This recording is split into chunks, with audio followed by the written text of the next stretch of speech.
asifiwe. Amina. Nimesimama kwanza, nimetaka kujitambulisha. Ni mtumishi wa Mungu ambaye niko hapa Mikiriani, wengi wananijua. Nimepewa majina Chanagani. Bwana Yesu asifiwe. Wengine wananiita Aslei, nilikuwa sijui hiyo jina. Wangapi wanajua naitwa Aslei? Wangapi wanajua mimi naitwa Aslei hapo Chanagani? Kumbe hamjui. Waniita Aslei na maana yake, Aslei na Diamond walikuwa wanashindana. Sasa Diamond akashindwa na Aslei. Kwa hivyo sasa wakanipa jina, wakasema mchungaji hizi show zake hizi show. Pole. Bwana Yesu asifiwe. Sasa nasema nimepewa majina mengi, lakini ninaitwa mchungaji Kasena. Hapo mwenzako ukiwa nimfananisha na Aslei kwa sababu yeye kazi anafanya, unaona hapana, huyu zake huyu. Bwana Yesu asifiwe. Mimi sijui kwa mambo ya duniani, lakini niuliza wale bodaboda pale. Nasema tunakuja kitabu ni Aslei bwana. Show zako leo za kishua. Sikujipiga kifua. Nasema jina nilopewa. Jina Bwana Yesu asifiwe. Kwa hivyo nimesimama hapa kulileta neno la Bwana. Kama nilivyosema, mchungaji Kasema, wengine ananiita Mbega. Hiyo pia ni sawa. Bwana Yesu asifiwe. Mbega ni babangu, kuniita Mbega. Mchungaji Kasema, lakini Mungu mbinguni anajua na jina la Kasema.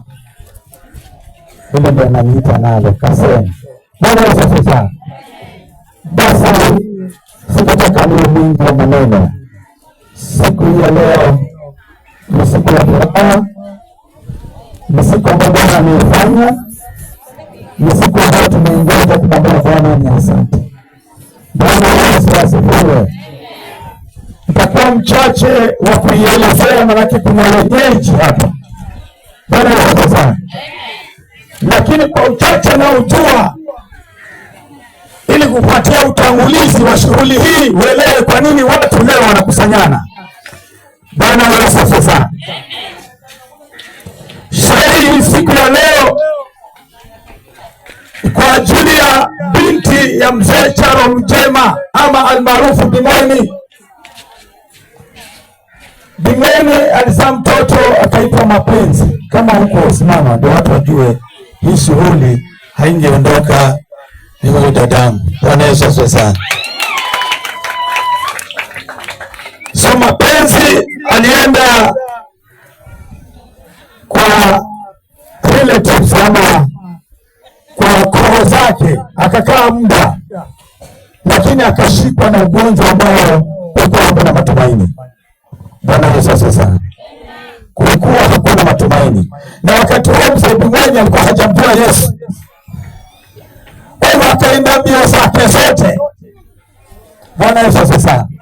Katika zile harakati ya kwenda zile mbio, moyo ukasema mtoto huyu mpaka akue, mpaka aje naye azae, hata niitwe chuo fulani kama ndio Kiswahili.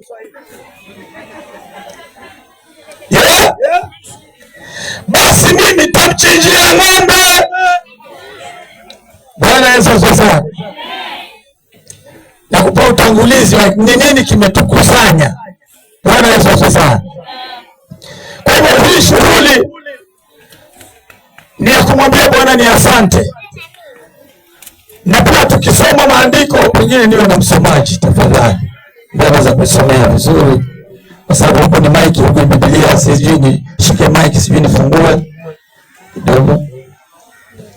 Haya, Bwana Yesu asifiwe. Sasa nataka nikupatie utangulizi wa kiungu. Hili jambo ambalo analifanya Bing'eni ni la kiungu.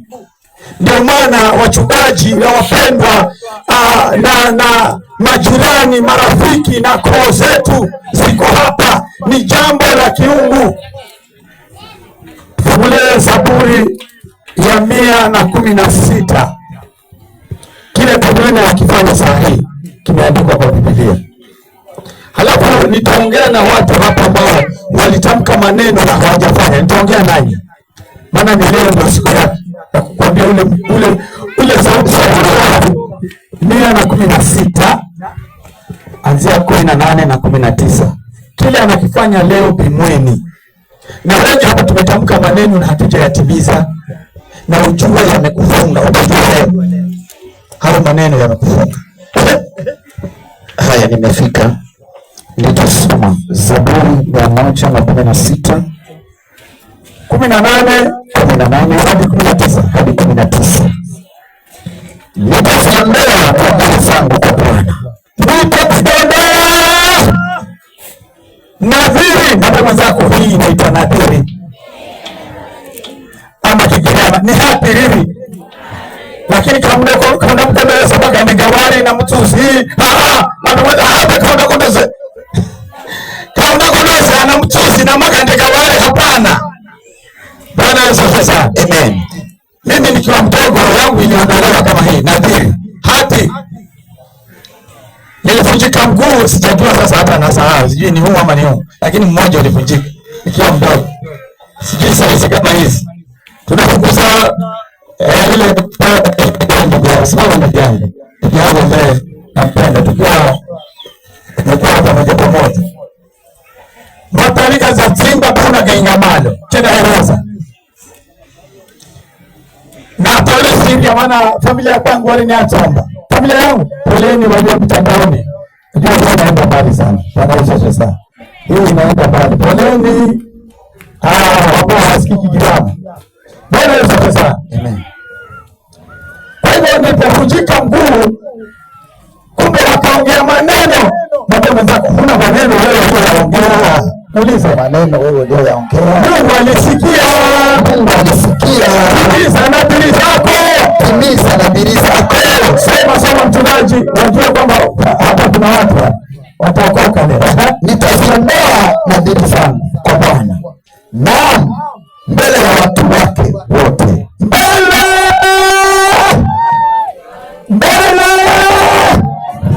Tuko hapa kutimiza neno la Mungu. Anaondoa nadhiri mbele za watu wa Mungu. Hili ni andiko ambalo katakwambia hiki kinachofanyika hapa ni kimeandiko hili Bimweni. Akiondoa ile mdomo wake, mdomo msemo Kiswahili haya. Anaondoa mdomo wanabali. Neno. Bwana Yesu asifiwe. Amen. Inastahili atimize mbele za kusanyiko na watu wa Mungu. Amen. Ndio maana tumekusanyika. Amen. Hebu ndio nitaziondoa nadhiri zangu kwa Bwana. Naam, mbele ya watu wake wote. Mbele ya watu wake wote. Bwana Yesu asifiwe. Amen. Mungu akubariki mzee, maana ilikalia. Lakini mshatimiza. Umeondoa hiyo maneno. Bwana Yesu asifiwe. Amen. Sasa nataka niongee na watu kuhusu midomo walioitamka. Na sasa hii kuna mambo yanaenda sivyo. Bwana Yesu asifiwe. Unasema waliogwa lakini hawajaogwa. Kuna mdomo uliotoa na hujaondoa hiyo nadhiri. Wapepo zako amka. Tena angalia nyuma uliongea nini? Maana yamekufunga. Bwana Yesu asifiwe. Amen. Hebu twende Mithali 20:25.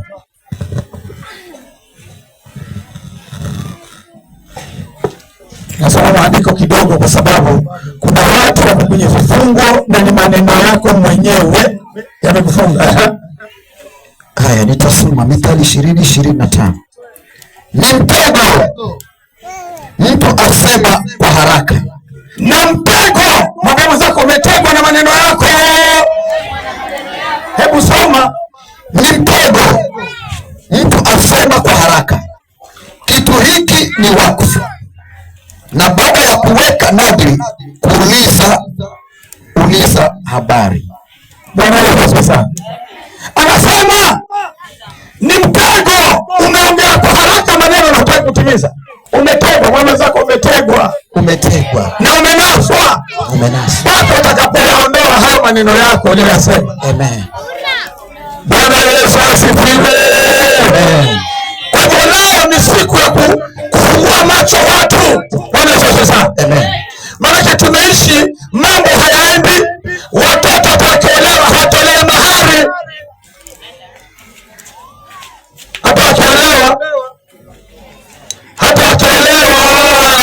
watolei mahari. Kisha wakiolewa wanafanya kupisha hodi tena warudi hapo. Mashangazi wako hapo walienda wakaonja ndoa alafu wakarudi. Lakini kuna mdomo ambao umefunga hii jamii. Ni mtego. Amen. Hebu rudia mchungaji. Watu wanaishi na hawajui wametegwa na wamenaswa. Ni mtego. Mtu asema kwa haraka. Ulisema kwa haraka. Mimi tamanangu mimi. Ukasema. Mbona hujatimiza? Ni mtego. Mtu asema kwa haraka. Kitu hiki ni wakfu. Uliza habari. Hebu tuende kitabu cha Hesabu 30 mstari wa 2. Kitabu cha Hesabu 30 mstari wa 2. Kuna mtu leo anaenda kutoka katika mnyororo. Alitegwa na akashikwa na maneno yake. Lakini leo unaenda kufunguka, maana anakufungua macho. Angalia kule nyuma uliongea nini wewe? Ambayo haya unayopitia yamesababisha vifungo vyako mwenyewe. Hesabu 30. Utawacha wamewazifunga wenye bebe. Kuleja ni moto. Mwambie poleni.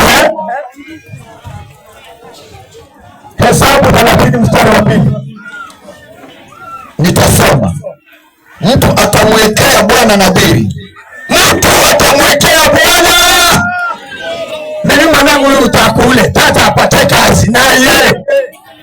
Tahane naye tamkaza mwana tino. Tani mesere chai ni mkaza mwana. Nini yule mwanangu wacha sana wanapojewa. Wako hapo watu wa mmoja wa kiume. Kwa mwingine hapo hapo. Wewe pastor kuna neno huko linaendelea. Wewe wafanye kama wazazi na kama wale wakatamka mimi baba ni sharemu fulana akule asome tapate kazi taite mzee chai ni mkasamana mimi kama mtu anataka mfano lakini akasana wala taifa bwana wala mnasa ndio kwanza kuna akasana na wanatarimu watu wanasema chai kuku. Amen. Bwana asifiwe. Bwana Yesu asifiwe. Mtu atakapomwekea Bwana nadhiri au atakapoapa kiapo ili kufunga nafsi yake kwa kifungo, asilitangue neno lake, atafanya sawasawa na hayo yote yamtokayo kinywani mwake. Usilitangue neno limetoka kwa mdomo wako, kwa maana neno limetoka katika mdomo wako, ulikuwa umejifunga. Sasa kwa ukitaka sawasawa ujipungue, ni lile neno lilisema ulifanye, ulitimize. Amen.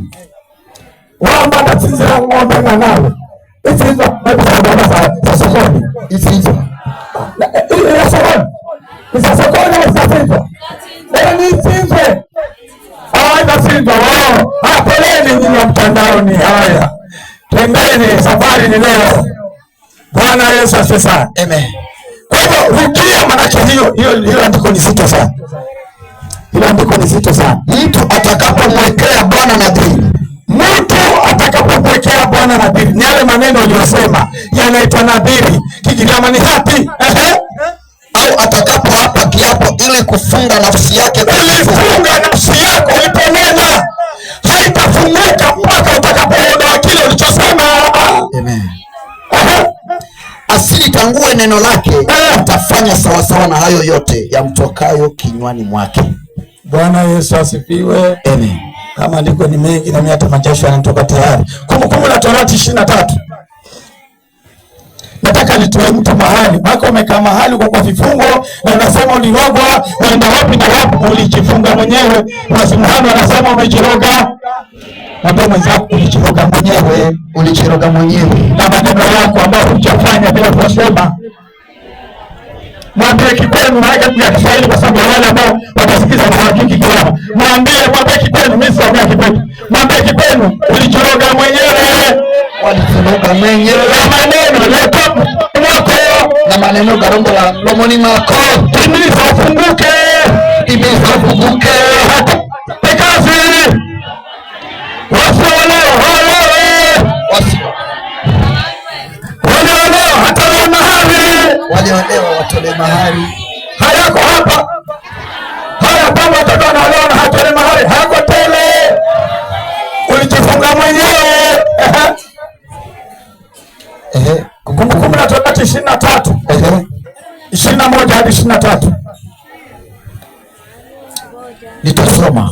Utakapoweka nadhiri kwa Bwana Mungu wako, usiwe mlegevu katika kuiondoa, kwa kuwa Bwana Mungu wako hataacha kuitaka kwako, nayo hivyo itakuwa dhambi kwako. Pia kumbe ni dhambi usipoondoa. Watu hawajui. Rudia. Utakapoweka nadhiri kwa Bwana, utakapoweka nadhiri kwa Bwana Mungu wako, usiwe mlegevu katika kuiondoa. Usiwe mlegevu katika kuiondoa, usikawie. Nakwambia mzee Bimwani, hata japokuwa ni miaka mingi, lakini uko salama hivi leo. Amen. Hivi leo usiwe mlegevu kuiondoa nadhiri uliweka kwa Bwana. Endelea. Kwa kuwa Bwana Mungu wako hataacha kuitaka kwako, nayo hivi itakuwa dhambi kwako. Mungu anadai. Mwambie pale, Mungu hataacha kuitaka kwako. Mwambie naongea Kiingereza.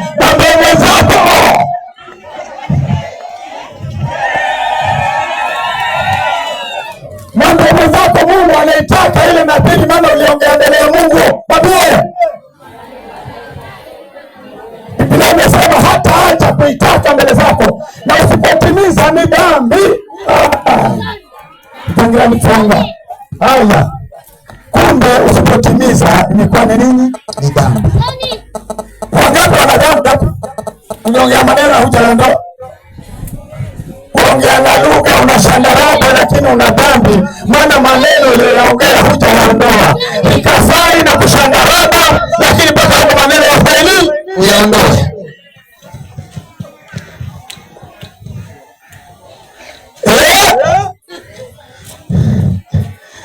Ukiimba mbingu inashuka, ukiomba vyote vinatembea. Kuna neno bado hujaliondoa. Babu ondoa hayo maneno. Babu ondoa hayo maneno. Nyanya ondoa hayo maneno. Nyanya ondoa hayo maneno. Dada ondoa hayo maneno. Dada ondoa hayo maneno. Tena kama unaondoa lazima utuite. Kama na wewe ni mtu wa takatifu. Amen.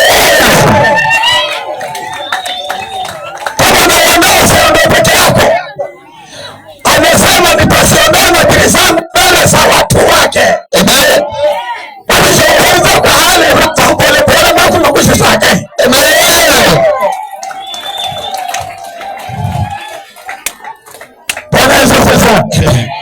Nashukuru mzee Bimwani, maana hapa mchoro aliambia watu njoni, jamani, ni kichache ni kingi, njoni, maana hii shughuli bila nyinyi haiwezi ondoka. Maana niondoe huu mdomo niliosema, niondoe mbele za watakatifu. Mhubiri 5 tunajibaki nena bwana, ninakwenda Mhubiri 5. Nataka nikutoe tako wewe. Mhubiri 5 anzia 4 hadi 5. Sasa umokovu utatufaenda kwa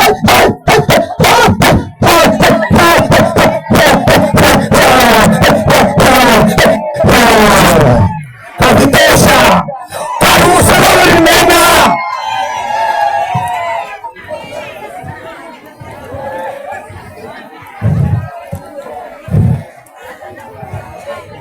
Mhubiri 5 anzia 4 hadi 5. Utasoma wewe ukamwekea Mungu nadhiri. Wewe ukamwekea Mungu nadhiri, usikawie kuondoa, kwa kuwa yeye hauradi mapumbavu. Wewe mapumbavu kamare umetoa nadhiri na kama usamata ndani ya twani simama na wewe mapumbavu mazangapi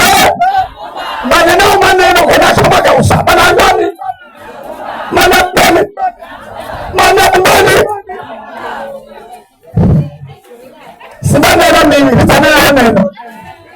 Unaweza kusonera Biblia na kwamba yani leo mtu mwenye kanda usaba haraka atanga president nani.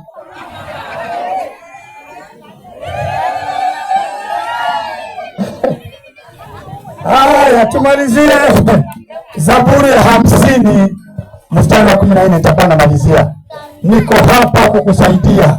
Umeingia katika shimo ambao huwezi toka mpaka haya mambo yatimizwe, utoke kwa hilo shimo. Zaburi ya 50 ama ulicho 50 mstari wa 14.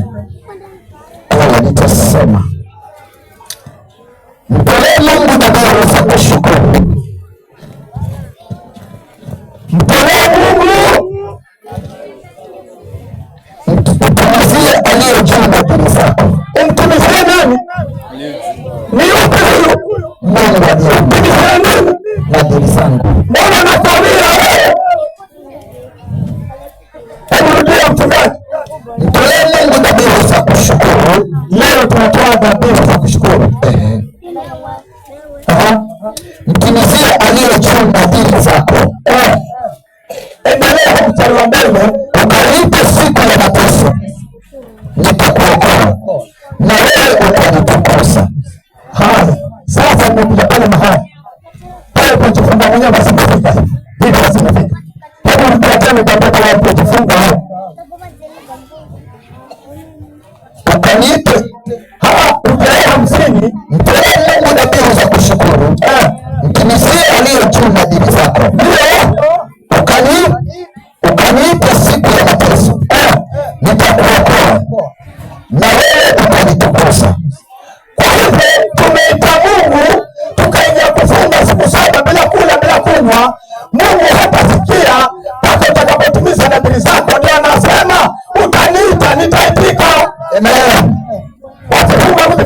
Ulijifunga unanyesa panda shuka, maana akufumana maneno ya kiroho. Zangira panda shuka tano. Zangira panda shuka. Lakini abarika. Tahika bano. Nadhiri. Na anapanda shuka sasa panda shuka kutima. Bwana tahika. Nadhiri. Ujina mchungaji bana bema kiroho. Mtolee Mungu dhabihu za kushukuru. Mtumizie aliye juu nadhiri zako. Ukanipe siku ya mateso. Ukaniita siku ya mateso. Tumepitia mateso ya kila aina na tunaita Mungu na haitiki. Maana tulitoa nadhiri na hatutimizi.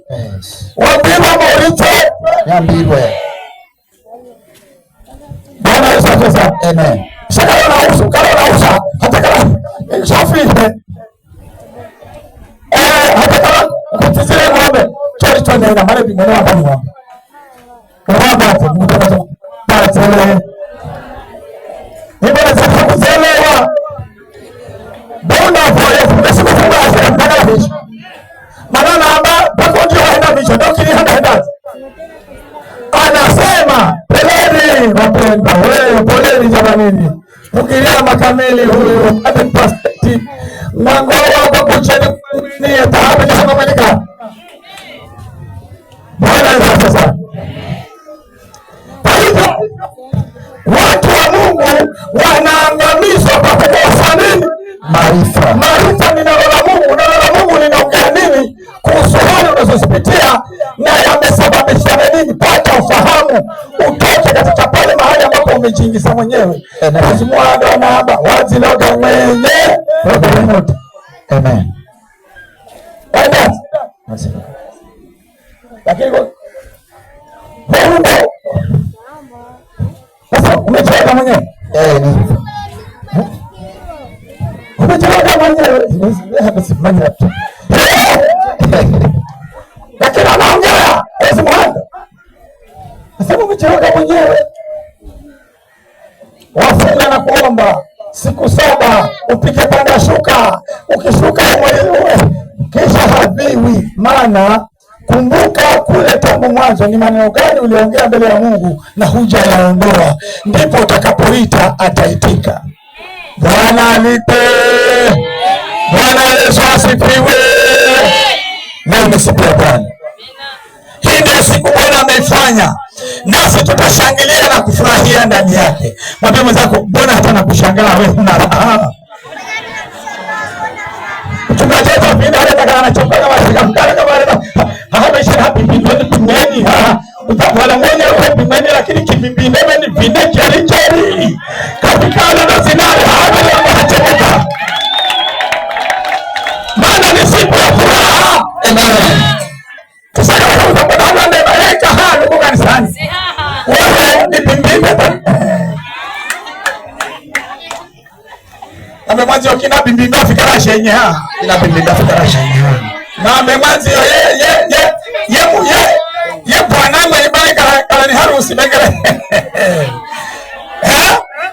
Bwana kibimbinga. Poleni, huyu mgiria malisi. Hai. Bwana Yesu sasa. Amen. Nataka nipeane nafasi hii. Kuna mtu anasema mimi wale naongea hata sijui maana atakuokoka kwenye sijaokoka. Umesikia hapa mtumishi wa Mungu anasimama anasema tukaribishe mtumishi wa Mungu, maana yale ambayo tumeona na macho waliokufa kufufuka, mtu amekufa unapanga mpango wa kupeleka mocho na kwenye simu afufuke. Bwana Yesu sasa. Amen. Nataka kuna kusikia sifa pasa pambega. Pasa pambega mwenyewe kwa wapi? Unaweza kusikia ndio yule basi. Ndio yule bwana. Wengine mlipatia majina mnasema nienda Nigeria nikachukua madevil. Hata hiyo ndege sijaipanda. Nasema pia mimi nasema hiyo ndege sijaipanda huko Nigeria nilifikaje? Bwana Yesu asifiwe. Juzi tulikuwa tumechukua maombi ya siku 3. Maombi ya siku ngapi? Unaenda kwenda Nigeria tu. Maombi ya siku 3. Sasa pale kwenye maombi kuna mama ambaye anatupa chimbulo. Sasa tukawa tunapeana hoja, lakini huyo mama akagusia jambo. Nikasema hawa watu nyinyi jamani hamwambii huu uzuri wa hii kanisa, wakaja wakaponya, mbona anajifilia na magonjwa ambayo yakiondoa hela bwana. Na ukijishauri hapo mama akasema hiyo habari ambayo watu wanakuongea wewe mchungaji. Mmoja alinifuata kabisa akasema mimi nasi mgonjwa tena sio kanisani kwenu, basi wewe pastor na kuomba hapa na nyinyi. Lakini ulisikia nini wewe kuhusu yule mchungaji? Muulize ulisikia nini kuhusu yule mchungaji? Akamuuliza kwani kuna nini? Anasema yule mchungaji wenu inasemekana alijenga nyumba kubwa sana na ilipoiva haikumaliza siku ngapi mama kemtoa nisomaje kwa nini ndio nisomaje mama usimamo hobe yamikata na simamo nisomaje ndio mama mtoto hata ni mama hivi na siku yake basi alipojenga nyumba ilipoisha haikumaliza siku ngapi na somo yake akafuata alimtoa kafara. Alifanya nini? Sasa yule mshirika kwa sababu anajua history ya ile nyumba, wao ndio walikuja kuchimba mchanga wakaitandika, tena ikafika mahali ikawa inaanguka, kunanyesha mvua na mchungaji hana mabati. Hana akawa anachukua makaratasi yale ya hati yale anafunika udongo usianguke. Ishana majina hii.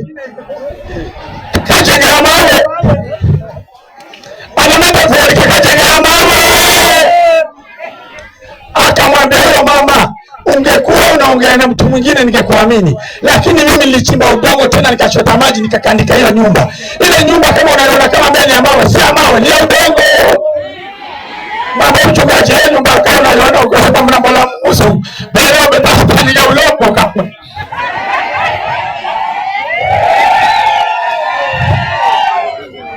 Lakini na nyumba ya ulongo wakalape na ulongo wakala mchungaji kana mapati bena ngai na ruka ivugulo.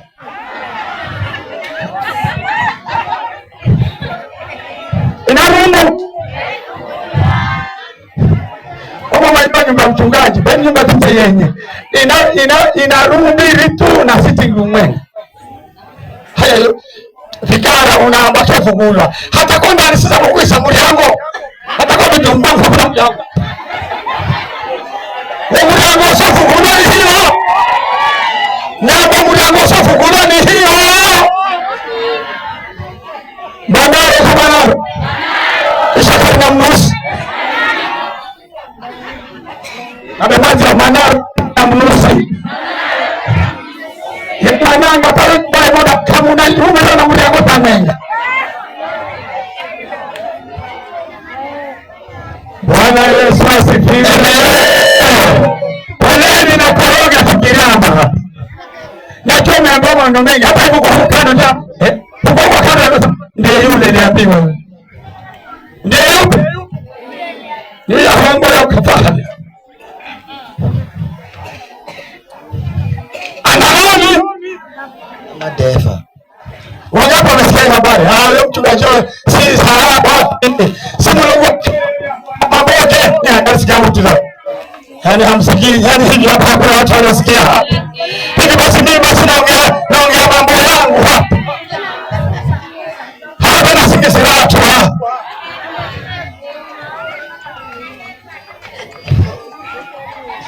Bwana Yesu asifiwe. Amen. Njoo pone. Sisi kama nina watu, mimi hapa leo nikisipanda. Na ichele alienda na mkuu. Yule mwalimu yule, sina ndugu yangu. Yule mwalimu. Ndugu yangu tunapendana, najua vizuri. Pale kwa chai. Na ichele unasema na basi. Treni mbele na Nigeria hakuna. Basi mbele na Nigeria hakuna. Anasafiri kwa Nigeria na nani? Na ndege. Mimi si tu hapa kwa hivi fomo ndani, okay. Kwa Nigeria na kwa nani? Jeri chonde hata simbia. Jeri chonde kisimanya shweli chomoda hadi hata. Ndio na support. Ndio ni maji. Amen. Wale ndio ngombe zapata kufanya tegezi. Ndio ngombe za mchungaji. Wale sasa. Amen. Wengine hapa tegezi mimi sijui kama kwenye picha. Hivi kuna maneno yalitokea hapa Chalani. Mwambie hapa, mwambie mwenzako tangazo.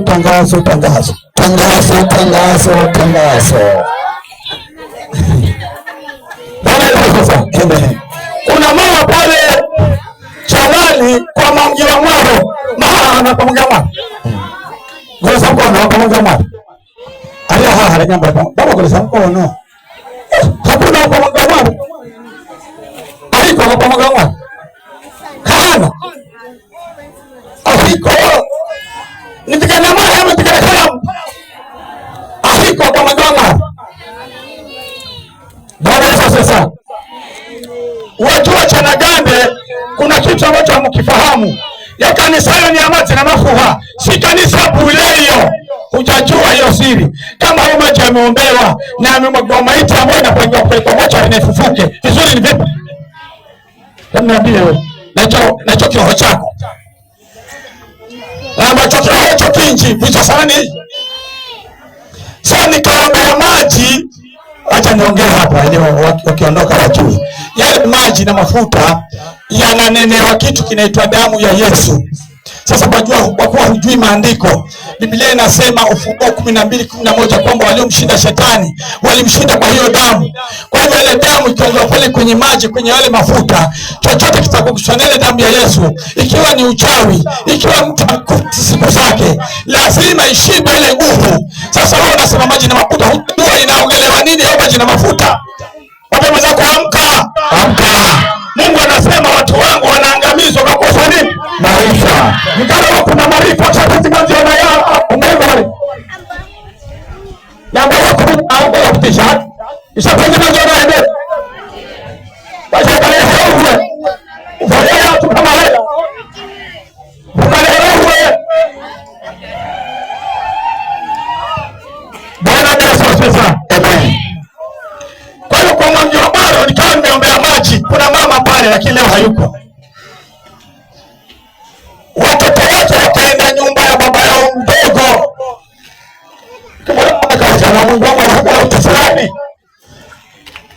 Aba zalio maitira kufuka ni hali huko anaenda mambo ya simiti. Anafa disip kwa kumwacha. Kazi kuna hata kutupa. Akifuka. Bwana sasa. Kwa wale watoto Kenya nyuma baba mdogo wakaona paka watatu wanalia hapo kwa dari. Matras unamanyara paka matras umaro kama na jambo.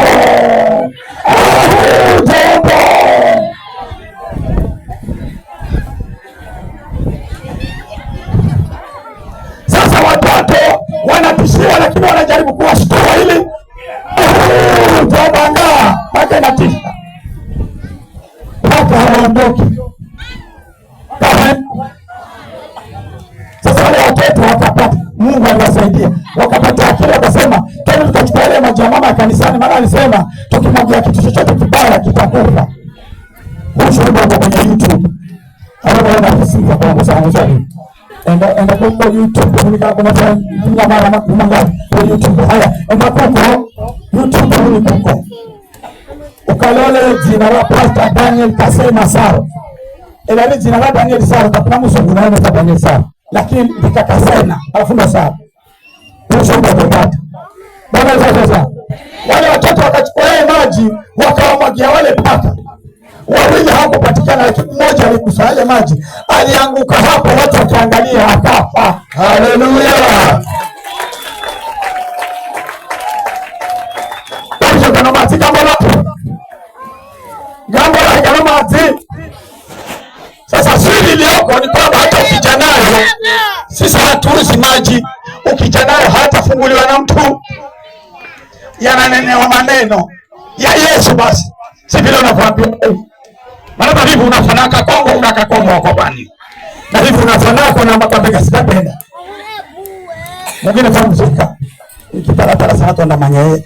Yena yeye mlibana na ambaye pasa kasema madefo hivi hamsike mche. Bemi akanamia kananga enda pambega ndaho na yupana ambao mimi na madefo hivi vitakisha mche. Wana kakongo kwa hivi.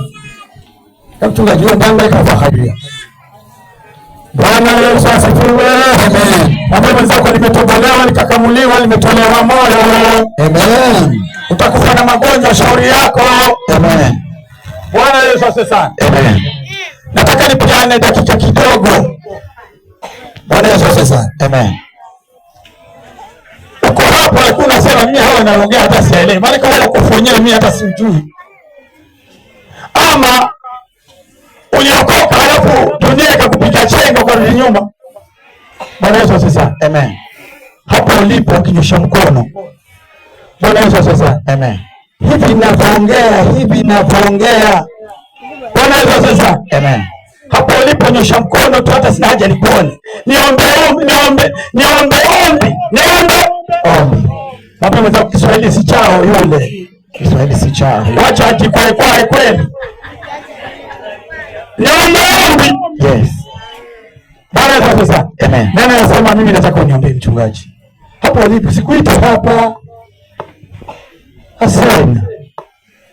Nani anasema mimi nataka uniombe mchungaji? Bwana Yesu asifiwe.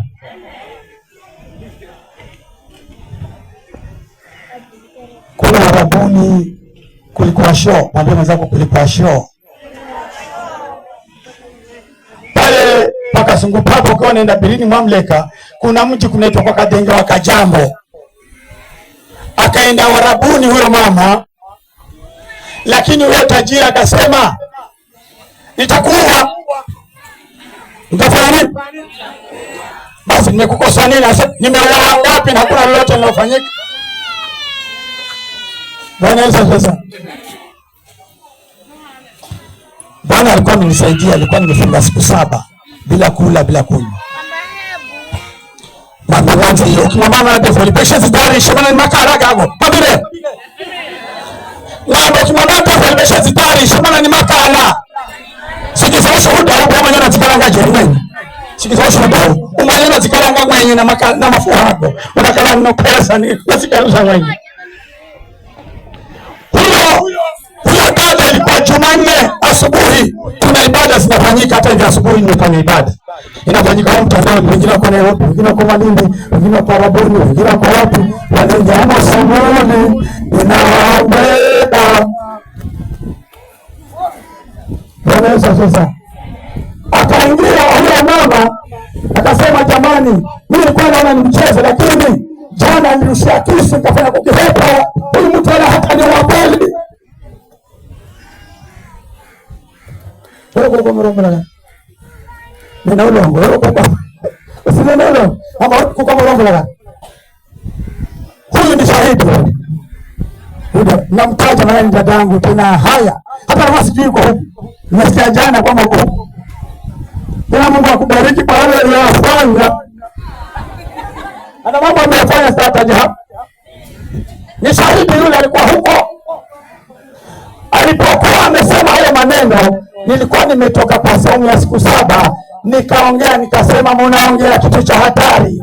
Maana huyo Mwarabu kama huyo Mungu anaishi. Kumbuka Mungu. Bwana Yesu asifiwe.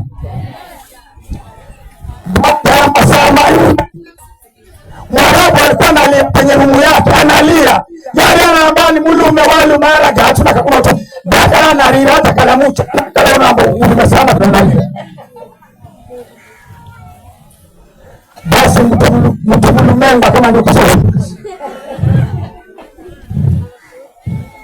Tena mtasemaje hicho Kiswahili? Nasema hicho Kiswahili semeje? Nasema hiyo mtu menga semeje? Bwana sasa.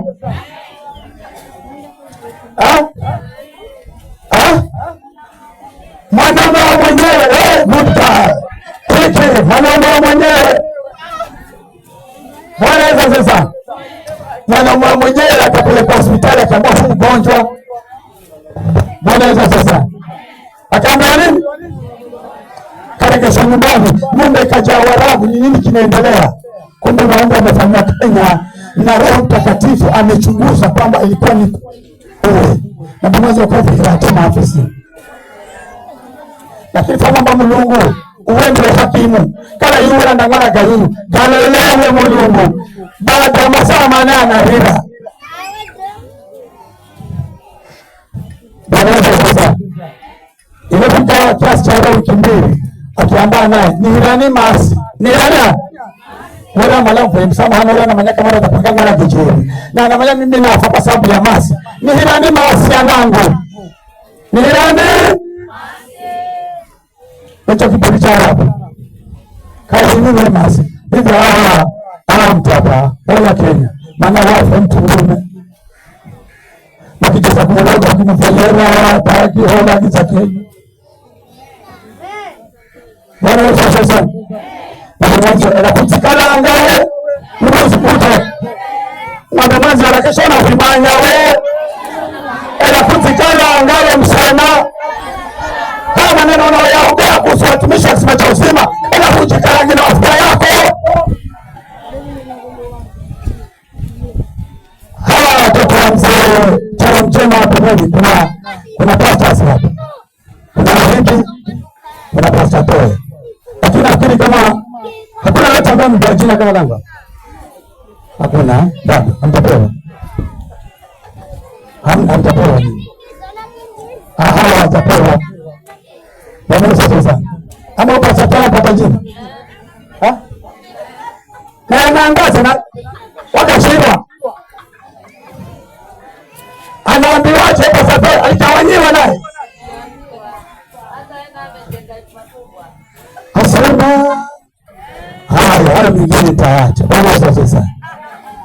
Kwa hivyo kile nazungumza nataka niwapatie watu nafasi. Usife na magonjwa. Bwana sasa. Kama maiti zinafufuka ambao ni muda ngoja. Hapa jibana hata sisi hapa ni mshirika wangu wa mesa hii. Ni pastor kule Mtsengo. Anaitwa Makasipedi. Makasipedi yuko kwa nini jamani? Sasa kama hii akazipenda wapi? Mama akazipenda na wale sana wao shuhuda wao za kusinya wao. Na wale sana wao. Mama akazipenda alikuwa anaenda kwa huyu mama huyu ambaye amezaa mapenzi huyu, wewe nenda kwa yule mama wale kupafela bwana sibeta kana nenda kwa yani mama yule akitaka mwana anafahamu hangoja kwa fona sasa hana anafika hangoja tumanalila watu wanalia hapo kwa ngoja wala hapo wanaja pamoja akawa pamoja. Sasa akauliza mimi naenda kule kwenye maafa, lakini mbona pamoja? Akaambiwa kuna mtoto alikuwa na homa, akawa anapelekwa Mariakani hospitali, akafa hapo Kajonzo. Hivi yetu kutuku imegeuzwa inarudi nyumbani na mwili.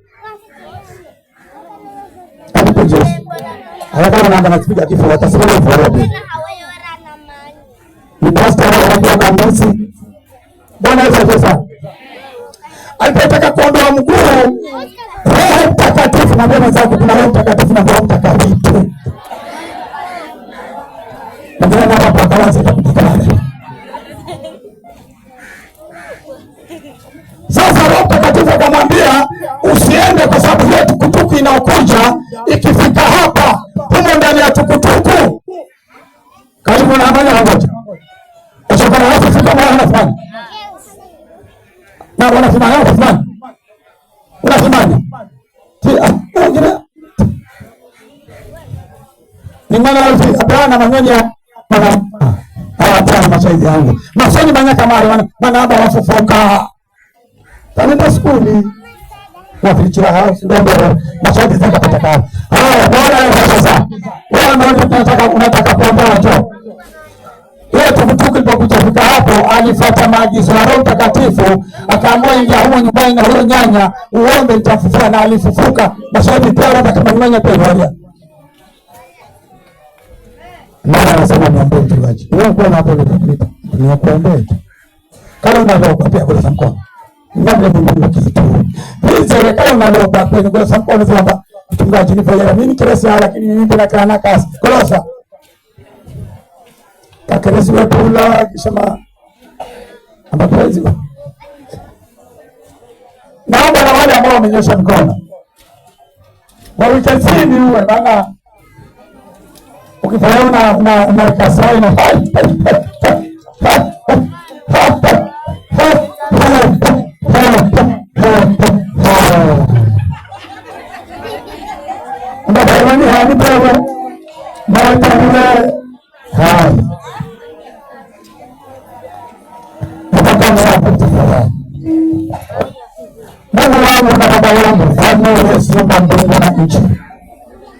Mungu anapote mbinguni na hapa duniani. Watu wako wana mikono na rehema. Bwana mbinguni anena rehema na neema. Kwamba ukawavute katika neema yako na kuwaleta katika wokovu wa kweli. Wakamkubali Yesu kama Bwana na Mwokozi. Na nena Mungu wa mbinguni msamaha, maana umesema tutakao wasamehe dhambi hapa duniani watasamehewa hata juu mbinguni. Wacha Bwana ukawaone. Mioyo yao Bwana ina kiu, ina njaa na wewe Yesu, kutana nao, wasamehe dhambi. Wacha Mungu wa mbinguni ombi hili nalofanya likawavute kufikia toba ya kweli. Hatimaye Bwana ukawaongoze katika kweli yote, na hatimaye wakakuone wewe katika utukufu. Maana kuna siku unakuja kwa wale ambao wamekukiri kama Bwana na Mwokozi, wakaingia katika pumziko la milele. Ninakushukuru na kubariki kwa wote, kwamba Bwana utaenda kuwalinda, kwamba Bwana utaenda kuwatetea. Natangaza kama mtumishi wa Mungu, maana umesema katika Ayubu 22:28 kwamba nitatangaza neno nalo litathibitika kwangu, na mwangaza utangaza njia zangu. Nitangaza yote yanainua mkono, na nena kwa jina la Yesu Kristo. Natangaza nguvu ya Mungu inashuka juu ya mwili huo. Natangaza msamaha wa dhambi. Damu ya Yesu inamtakasa. Damu ya Yesu inamfanya mwenye kukubalika. Natangaza kuanzia sasa ulionipa mkono itajulikane kuna Mungu. Mahali atakanyaga nasema arogeki ni kizazi cha Yakobo. Hakuna uchawi wala uganga juu yake. Natangaza neno mkono, mwili wake na ubadilisha, unakuwa silaha. Maana ataingia moto wa mbinguni ulioshuka kati ya Elia ukiangamiza kila nguvu za adui. Na ina ulinzi wako mfalme. Kama Yerusalemu ilivyozingira na milima, wacha kuwazingira na kuwalinda. Kawalete katika toba ya kweli. Wakakushia wewe kweli. Na nikachina kuona Bwana Yesu uliyeteseka kwa msalabani ukazikwa. Na siku ya tatu ukafufuka na uweza mengi. Na leo umetaka na kuona Mungu Baba. Kwa jina hilo kwa Bwana Yesu.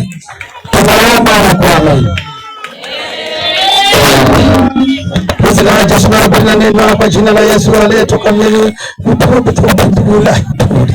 duniani. Na kukaribisha pale chini. Ukitoka hapa Berikani ukiwa unateremka pale chini kuna njia inaingia Mkono. Hapa kuna kingo ya chuma. Ukielewa takalisi. Njoo na mashaka yako mpaka mbele ya watu. Bwana atubariki. Na wewe sana ibada tafadhali. Yesu mkono